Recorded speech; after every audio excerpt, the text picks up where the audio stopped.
ساقی افلاک سلام علیک، ای پدر خاک سلام علیک. خیلی خیلی ممنونم که دارین دل میدین به برنامه خودتون. یاد خدا، یاد خدایی که هم یاد خدا درش جریان داره، هم یاد ولی خدا. الحمدلله رب العالمین به برکت این شبهای قدر. مجدد به شما تسلیت عرض میکنم این ایام رو، و ما امشب هم افتخار داریم و مایه مباهاتمون هم هست که محضر حجت الاسلام المسلمین آقای رمضانی عزیز باشیم و ذکر مولا رو بگیم و از جایگاه و اهمیت محبت علی ابن ابی طالب علیه السلام از ایشان بشنویم و حس ببریم. آقا سلام علیکم. سلام علیکم. قبول باشه عرض تسلیت. انشاءالله با دعای شما قبول میشه انشاءالله. مخلص شما هستیم. محبت سلامت باشه. عرضم حضور شما که آقای رمضانی عزیز مملکت ما بهش میگن شیعه خانه اهل بیت، و من میگم که اگه یه دوربینی باشه همینجوری بیاد بالا بالا بالا بالا تهران و بعد شهرهای مختلف و ایران از بالا بگیری، یه دست سیاه پوشه این شبها در غم و مصیبت حضرت مولا. بله. اینا همه حاکی از اینه که ما ایشان رو دوست داریم و محب بشونیم. دلم میخواد راجع به این محبت شما برای ما بگید. چشمتون.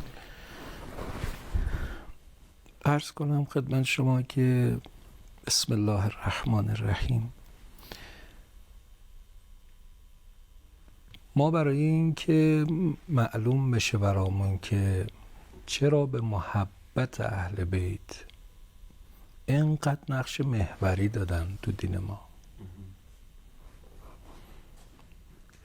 و بدون او هیچ چیز رو نمیپذیرن، که اگه زنده موندم و عجل مهلتم داد و توفیق دادن تو شبای دیگه روایاتاشو میخونم.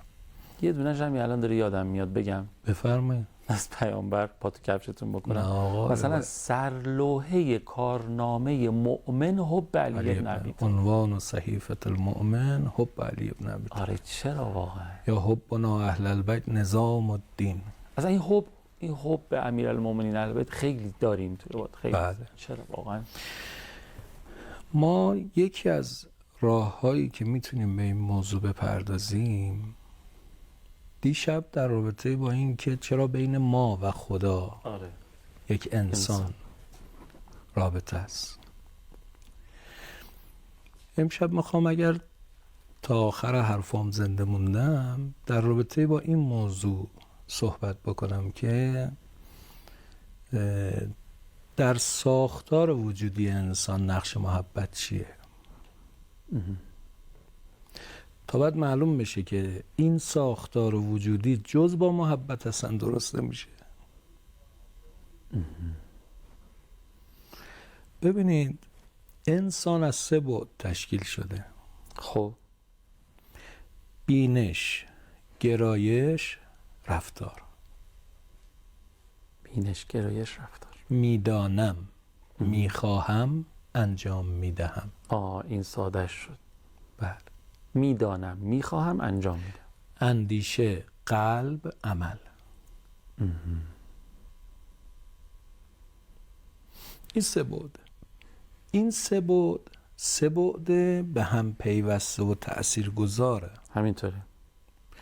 گاهی اوقات عمل روی علاقه تأثیر میذاره، گاهی اوقات آگاهی روی علاقه تأثیر میذاره، گاهی اوقات علاقه روی دیگری تأثیر میذاره. همه رو هم دیگه تأثیر میذاره. بله. یه 3 جزء جدا از هم نیستن. اما سوال اصلی اینه که رهبر این 3 بعد کدومشونه؟ رئیس کیه؟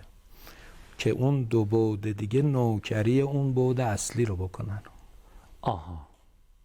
یعنی بالاخره از این 3 تا یکی تعیین کننده است، فرمانده است. اون 2 تای دیگه خدمتگزارن، در خدمت اون بعد اصلی هن. از این 3 بعد عمل نمیتونه تعیین کننده باشه.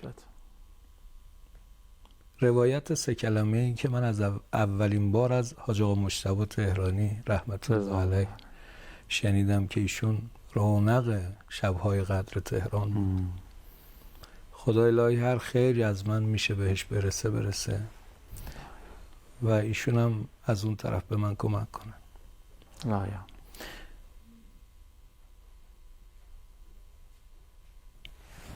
ایشون این چند سال روایت شاگردشون رو بودی؟ جان چند سال شاگردشون بود؟ ببینید این که بگم شاگردشون بودم ظلم به ایشونه اختیار دارین تواضعش و ظلم به کسانیه که نزدیکتر از من بودن به ایشون. نباشه. ولی من 10 سالی ماشاءالله.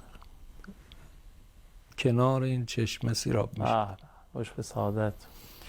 من اولین بار این روایت رو از حاج آقا شنیدم و با اینکه منبعش هم دیدم و اینها، همیشه این روایت رو به نام ایشون میگم که روایت 3 کلمه‌ایه. فرمود القلب امیر الجوارح، قلب فرمانده بدنه. اونجایی که فرمودین 3 تا من داشتم فکر می‌کردم بالاخره یه اتاق فرمانی نیازه، این به قول ما تلویزیونی. بله بله بله. قلب القلب امیر الجوارح، قلب فرمانده بدنه. این قلب فرمانده بدنه میدونین معناش چیه؟ چیه؟ معناش اینه که میخوام اما نمیتونم نداریم. دلتون میخواد روزی 3 جز قرآن بخونید؟ بله. میتونید؟ نه سخته. وقتی میگید دلم میخواد ولی نمیتونم، این یه اشتباهی توش هست. دل بخواد محال نشه. آفرین. دلم میخواد نمیتونم جواب درستی نیست. جواب درست اینه که اون قدری که باید دلم نمیخواد. آها، هنوز دلت اونقدر نخواست، وگرنه دل بخواد حتما محقق میشه. امام راحل چطوری با اون همه مشغله روزی 3 جز قرآن میخوندن؟ روزی 3 جز قرآن میخوند که تو ایام ماه مبارک ظاهراً 3 روز 1 بار قرآن میخوندن. مثل امام رضا هم تو احوالاتشون بله. هست هر 3 روز 1 بار. ما فکر میکنیم اینا چون مشغله ندارن میخونن، در حالی که اینها چون میخوان میخونن. ببینین ما شادترین روزای عمرمون رو گذروندیم. مثلا شادترین روز عمر من، مثلا میگم روز ازدواج، مثلا روزی که بچم به دنیا اومد، هر کسی یه جوری شد. بله. غمگین ترین روز، مثلا من واقعا این برام پیش اومد که من شب خونه خوابیده بودیم، زلزله اومد و من واقعا موندم زیر آوار. آخه آره. و اون چیز عجیبی بود برای من پیش اومد. خب شادترین روز، غمگین ترین روز، من 3 ماه توی صحرا زندگی میکردم، جایی رو نداشتیم، خونمون خراب بود. الهی. آره.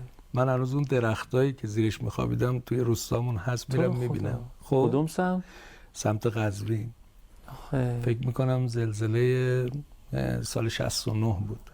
همه چی ویران کرد. تو روستای ما که اینجوری شد. حالا چی میخوام بگم؟ خب از اون غمگین ترین روزها تا این شادترین روزها من ناهارم رو فراموش نکردم. چی شد ناهارم رو خوردم، چون نیاز داشتم. نگفتم روز سختیه ناهار نخورم.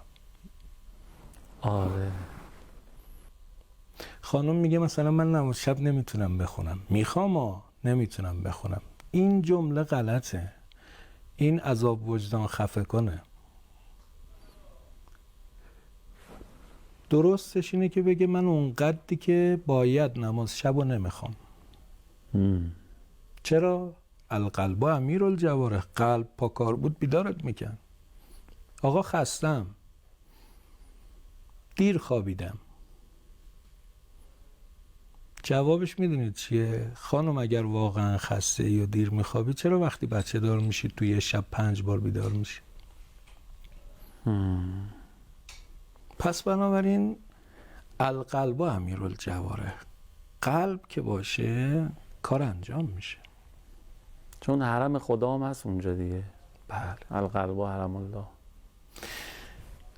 در مقایسه بین اندیشه و قلب کدوم فرمانده است؟ آیا من آنچه را که میفهمم قبول میکنم یا آنچه را که قبول میکنم میفهمم؟ به نظر میاد اول باید آدم بفهمه تا بعد بتونه قبول کنه. میدونید چه اتفاقی میفته؟ اندیشه من یک حرف رو میگیره میده به قلب، قلب با علاقه هاش میسنجه، وقتی جور در نمیاد به اندیشه برمیگردونه میگه توجیه کن که درست نیست. یه بار دیگه بگین. من یک حدیث میخونم، خب میاد مستمعین من حدیث رو میفهمن، آره ولی این قبول میکنه اون یکی قبول نمیکنه. راست میگی. میده به یه جایی که باید اون تصمیم نهایی میده به بگیره. قلب، خب اون یه علاقه‌ای داره که با قلب نمیسازه، قلب پس میده، میگه اینو قبول نکن. برای اینکه قبولش نکنی باید براش دلیل درست کنی. میسازه دلیل. پس اندیشه در خدمت قلب قرار گرفت. آها.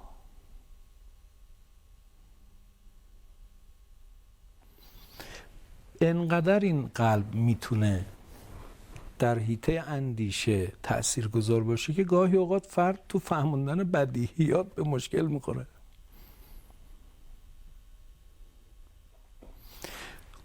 قرآن غریب رو میخوام یکی دو تا آیش رو خدمتتون تقدیم کنم. آره درست گفتی. آره، قرآنی که روحانی و استخاره رو ازش بگیرن دیگه هیچی ندارم. سفره عقد و برداریم. چه حیف خدا این همه وقت گذاشته حرف زده، لطف کرده به ما. حضرت ابراهیم علیه السلام وقتی که مردم شهرش رفته بودن بیرون و اون بت‌ها رو شکست، الا اون بت بزرگ، برگشتن دیدن خب بت‌ها شکسته. با هم گفتگو کردن کار چه کسی میتونه باشه. خب حرف حضرت ابراهیم علیه السلام افتاد و آوردنش. آره. حضرت ابراهیم علیه السلام وقتی که ازش پرسیدن انت فعلت بآلهتنا، تو این کار کردی؟ گفتش که تبرک رو دوشمون بزرگ است. از اون بپرس. خودشون گفتن که این که حرف نمیزنه، این که کاری نمیتونه بکنه. بابا حضرت ابراهیم علیه السلام نفرمود، اونا خودشون گفتن. آره. حرفی رو که خودشون گفتنه خیلی مهمه، که حرفی رو که خود فرد داره میگه. حضرت ابراهیم علیه السلام همین حرف رو بهشون برگردون. یعنی عقلشون داره این حرف رو میزنه. بدیهیه بابا، سنگ دیگه، سنگو دیگه لازم نیست برای کسی توجیه کنی که. آره. حضرت ابراهیم علیه السلام حرفی رو که از خودشون گرفته بود به خودشون تحویل داد. گفت خب وقتی حرف نمیزنه، از خودش دفاع نمیکنه، چطور میپرستیدش؟ همین. با علاقه شون در افتاد، در حالی که حرف مال خودشون بوده. نتیجه این گفتگو چی باشه خوبه؟ حضرت ابراهیم رو انداختن تو آتش. آره دیگه، چون اون تصمیم گیرنده اصلی که قلبشون بود نتونست. که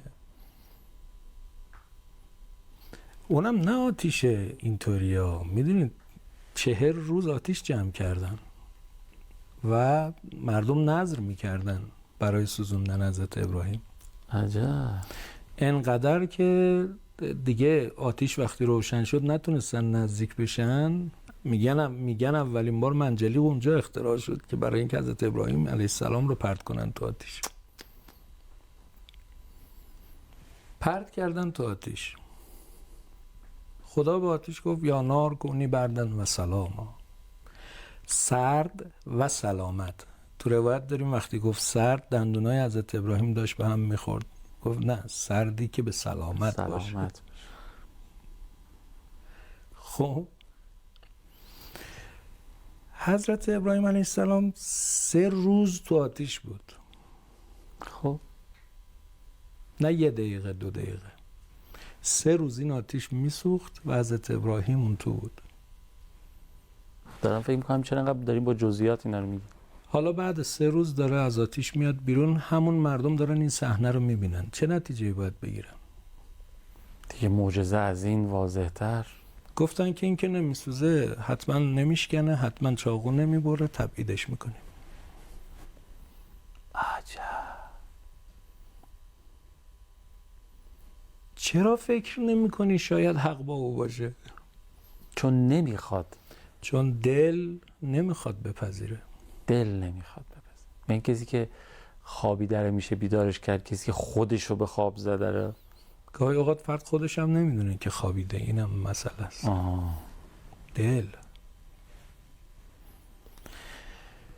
ما باید بعضی اوقات به اون چیزایی که میپذیریم مرور کنیم، چه عامل محبتی باعث شده که این اندیشه رو ما بپذیریم.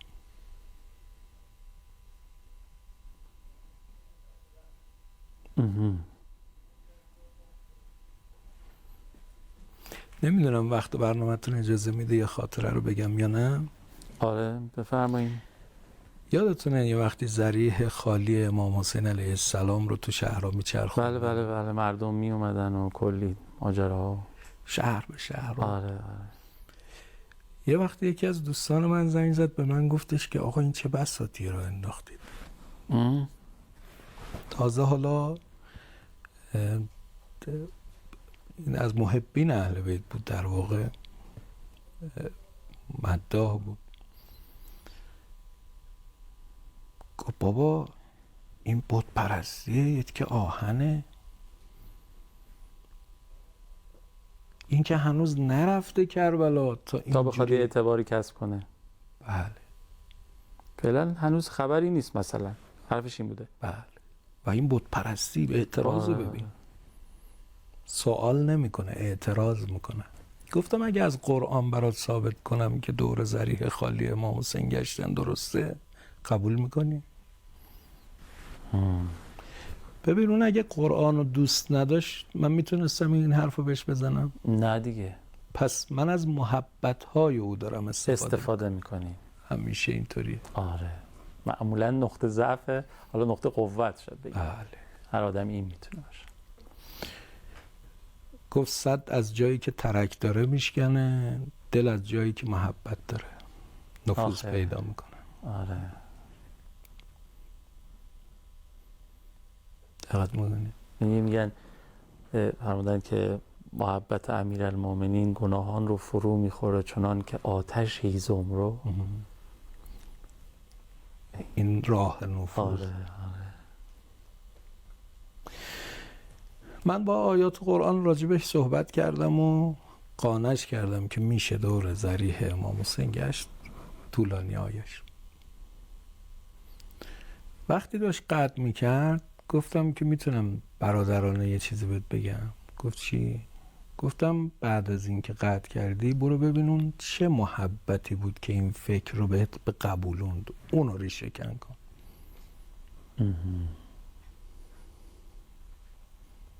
دفعه بعدم دوباره کار دستت میده.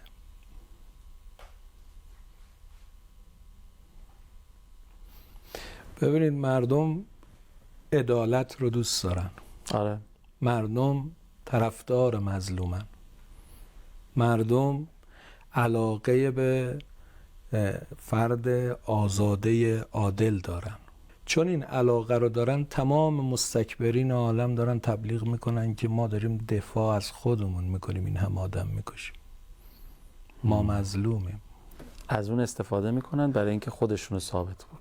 مثلا تا محبت اون نباشه که از این سیستم استفاده نمیکنه. راست میگی. اصلا در تمام سیستم های تبلیغاتی اول علاقه مخاطب رو کشف میکنن، بعد نفوذ میکنن. آره. برای این عشق دنیایی ما هم می‌بینیم تا متوجه میشیم اون از چه رنگی خوشش میاد، از چه عطر و کلونی خوشش میاد، خودمون رو شبیه اون چیزی میکنیم و اون جوری خودمون رو تعظیم میکنیم که او دوست داره. یعنی از چیزی که محبت بهش داره، عشق داره استفاده میزنیم، خودمون رو بهش چیز کنیم. حرفایی میزنیم که یا در مقدمات یا در نتیجه حرف دل او باشه. آره. مثلا خدا تو قرآن میپرسه ارباب متفرقون خیرون ام الله الواحد القهار، چند تا خدای پراکنده بهتر یا یک خدای واحد قهار؟ داره واقعا از کجا سوال میکنه؟ از ذهن من یا از دل من؟ من به دلم عرضه میکنم، میگم ها من این خدا رو دوست دارم، خب اینه.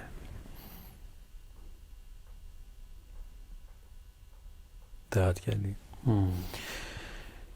پس در بین سه بعد وجودی قلب و علاقه ها فرمانده اون دو بعد وجودیه. خب اینجا تا اینجا نگه دارید. هستم خدمت. اجازه میدین؟ خواهش میکنم آقا. و چقدر ما دوست داریم امیرالمومنین رو، واقعا، و چقدر دلمون میخوادشون.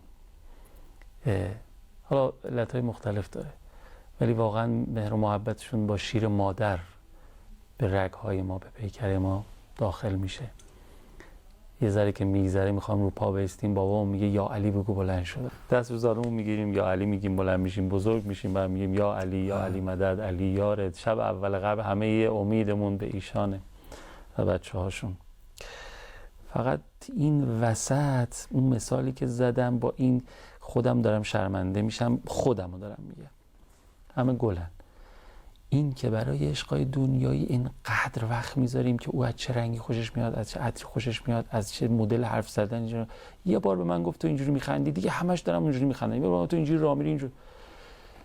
ولی گیر کار کجاست که من این هم غم رو نمیذارم خودم رو شبیه امیرالمومنین بکنم. ببخشید مخلص کلام، بریم برگردیم شما ادامه بدین و استفاده کنید. هستم خدمت. بفهم. من قبل از این بخش عرض کردم به شما آقا که به دنیا میاییم و آقا فهمد از قبل تر و اینا. حالا این یاد این دو بیت افتادم. گفتش که عمری است که دم به دم علی میگویم، در حال نشاط و غم علی میگویم. یک عمر علی گفتم و ان شاء الله تا آخر عمر هم علی میگویم. خدایا این نعمت رو از ما نگیر. ان شاء الله. ان شاء الله. پس تا الان عرض کردیم خدمتتون که در بین سه بعد وجودی انسان قلب و علاقه ها فرمانده اون دو بعد دیگه. بله. در بین علاقه ها اون علاقه عمیق‌تر فرمانده علاقه های سطحی تره.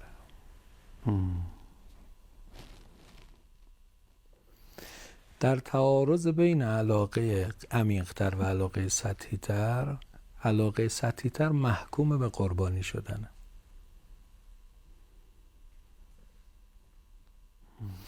مثلا ببینید، من خواب رو دوست دارم، اما بلند میشم میرم سر کار. بله.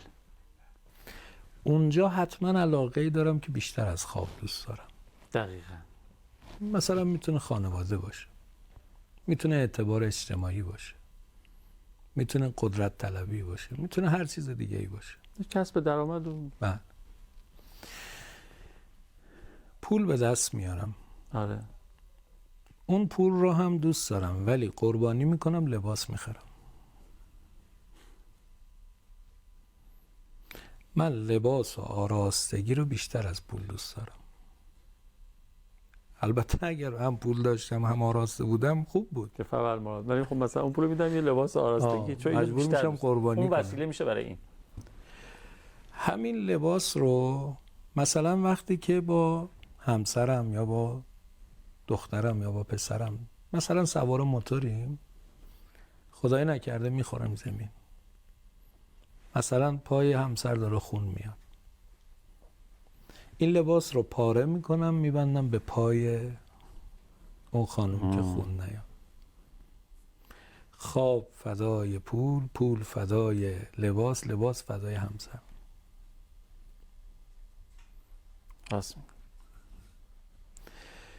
پس بنابراین ما محبت‌های سطحیمون محکوم به قربانی شدنن. یه روزی قربانی میشن. پس چه بهتر که بهش دل نبندیم. پس چه بهتر که بفهمیم علاقه عمیق‌ترمون چیه آره دیگه.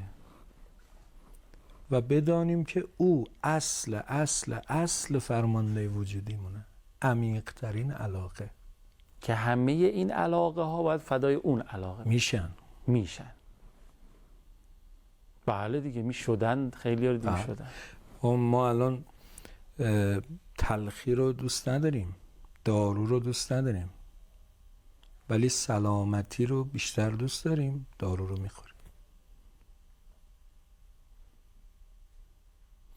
سلامتیمون رو دوست داریم، ولی اگر کسی به بچه‌مون حمله بکنه سلامتیمون رو به خطر میندازیم. ته این ماجرا همون شهادت هست. اون شهادت برای کسیه که عمیق ترین علاقش خدا باشه. من عرض کردم تهش این میشه. بله. که دیگه همه چی رو. اینجاست که محبت امیرالمومنین تعیین کننده میشه. چی؟ آقا اگر ما امیرالمومنین رو در عمیق ترین لایه محبتمون قرار ندیم، یه روزی او رو قربانی خواهیم کرد. ای داد بیداد. آفرین. راست میگی. این شبای عزیز من شهادت میدم که مردم کوفه امام حسین رو دوست داشتن. ازش متنفر نبودن. ولی اون قدری که باید دوست نداشتن. و این سرنوشت کسانیه که عمیق ترین محبتشون اهل بیت نباشه.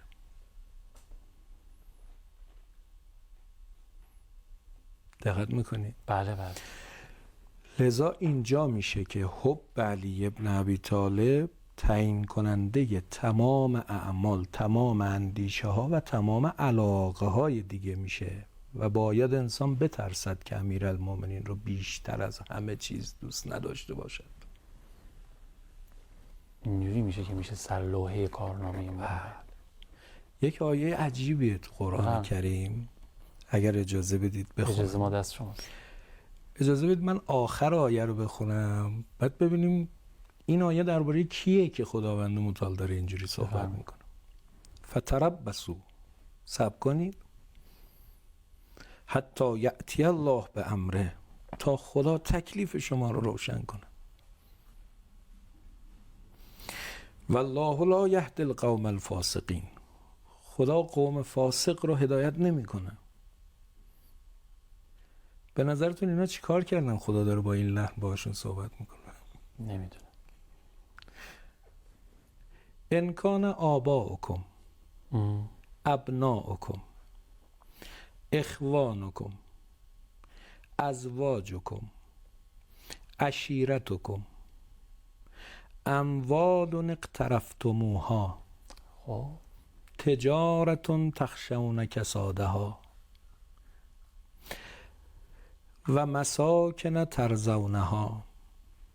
اگر پدران شما، فرزندان شما، برادران شما، زنان شما، فامیل شما، اموالی که به دست آوردید، تجارتی که به هم زدید، خانه هایی که درش آرامش گرفتید و راضی هستید، اگر اینها احب الیکم من الله و رسوله، نمیگه رسول رو دوست ندارید، میگه اینا احبن، همین. فتربصوا، واسید تا تکلیفتون رو روشن کنم. عجب. این که پس میگی به ابی انت و امی در باید ابی و قلب دلت قشنگ نشسته باشه. آره. و الا هزاران نفر به خاطر ابی و امی نذاشتن بچه هاشون برن. آقا من یه حرفی دارم میام، خیلی از ماهایی که زیر تابوت حاج قاسم رو گرفتیم نذاشتیم بچه هامون برن مدافع حرم شن. حرف سنگینیه ولی واقعیت. احب نبود دفاع از حرم. دوست داشتم که اومدم تشییع حاج قاسم دیگه. دوست داشتم ولی احب نبود. این جمله از استادم همیشه تو گوشم هست. انگار این بشر اینا همین الان گفته به من، این حرارتش همیشه برای من هست. به ما میگفت که اونایی که امام حسین کشتن از من و تو بدتر نبودن.